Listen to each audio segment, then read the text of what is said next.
1971 সালের ব্লকবাস্টার চলচ্চিত্র হরে রাম হরে কৃষ্ণ ছবিটির মধ্যে আইকনিক গান ছিল দম মারো দম।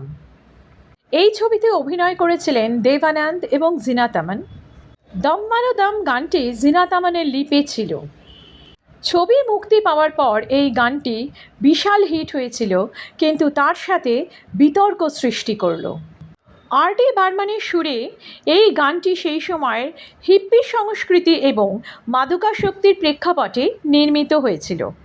দম মারো দম গানটি সিনেমাতে গাওয়া নিয়েও একটি মজার ঘটনা হয়েছিল।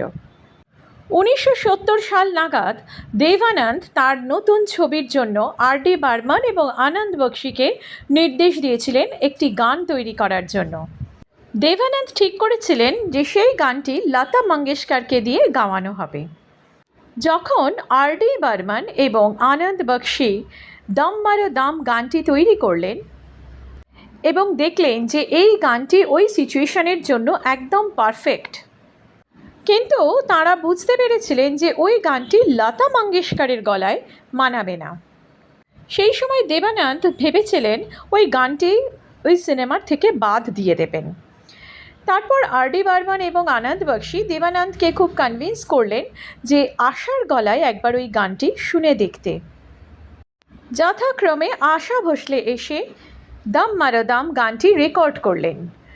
স্টুডিওতে সকলেই বুঝলেন যে এই গানটি একটি অসাধারণ গান, কিন্তু দেব আনন্দ মনে করলেন যে এই গানটি ঠিক হরে কৃষ্ণ হরে রামের সাথে যাচ্ছে না, এবং সেই কারণে ঠিক করলেন যে এই গানটিকে বাদ দিতেই হবে।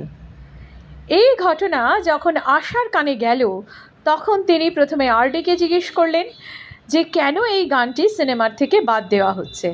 আর.ডি. বললেন তিনি কিছু করতে পারবেন না, দেব সাহেব বলেছেন গানটি বাদ হবে। তখন আশা ভোসলে নিজেই দেব আনন্দের সাথে দেখা করলেন। আশা ভোসলে নিজে দেব আনন্দের সাথে সাক্ষাৎ করে বললেন যে দম মারো দম গানটি অসাধারণভাবে চলবে।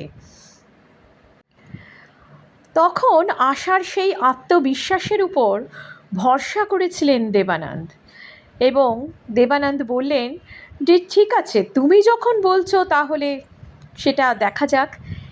এই বলে দম মারো দম গানটি সিনেমাতে দেওয়া হলো, এবং তারপর তৈরি হলো এক ইতিহাস। সিনেমা মুক্তি পাওয়ার সাথে সাথে গানটি যুব সমাজে দুর্দান্তভাবে জনপ্রিয় হলো, কিন্তু গানটি দ্রুত বিতর্কের কেন্দ্রবিন্দুতে পরিণত হলো। আর.ডি. বর্মনের সুরে এবং আনন্দ বক্সির কথায় তৈরি এই দম মারো দম গানটি শুনে অনেকেই মাদক সংস্কৃতিকে মহিমান্বিত করার অভিযোগ করেছিলেন। সমালোচকরা এটিকে ভারতীয় সংস্কৃতির প্রতি অবমাননা বলে আখ্যা দিলেন। যুবকদের মধ্যে মাদকের অপব্যবহারকে উৎসাহিত করার অভিযোগ করলেন।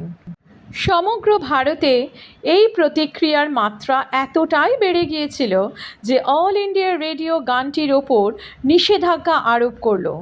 টেলিভিশনে সম্প্রচারের সময় দূরদর্শন দম মারো দম গানটি সম্পূর্ণভাবে বাদ দিল।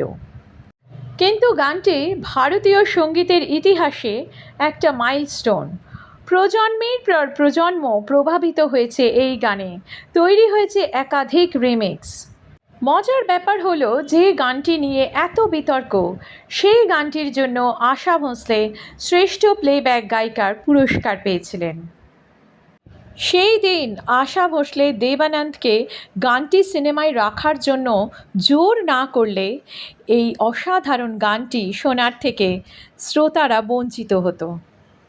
এই গানটি আশা ভোসলের অন্যতম সেরা গান হিসেবে স্বীকৃত।